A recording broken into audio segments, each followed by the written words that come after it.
بسم اللہ الرحمن الرحیم۔ آج ہم حضرت یوسف علیہ السلام کی زندگی کی کٹھن راہوں کے متعلق گفتگو کریں گے۔ حضرت یوسف علیہ السلام اللہ تبارک و تعالیٰ کے وہ نبی تھے جن کو اللہ تبارک و تعالیٰ نے کمال حسن و جمال سے نوازا تھا۔ ہر نبی کی اللہ تبارک و تعالیٰ نے الگ الگ خوبی رکھی ہے۔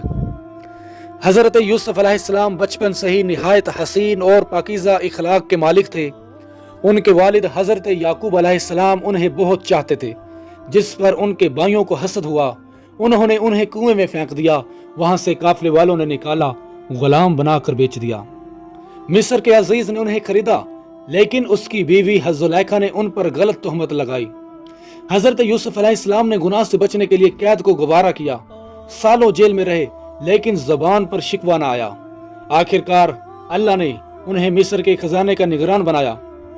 اس واقعہ کو اللہ تبارک و تعالیٰ نے قرآن مجید سورۃ یوسف آیت نمبر 90 میں اس طرح بیان کیا ہے: قالوا انک لانت یوسف قال انا یوسف وہذا اخی قد من اللہ علینا انہ من یتقی ویصبر فان اللہ لا یضیع اجر المحسنین۔ کہا کیا تم ہی یوسف ہو؟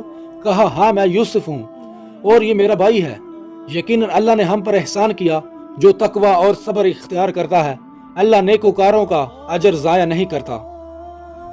ہمیں اس واقعہ سے سبق یہ ملتا ہے کہ حسد کرنے والے خود نقصان اٹھاتے ہیں، صبر اور تقوی انسان کو بلندی پر پہنچاتے ہیں۔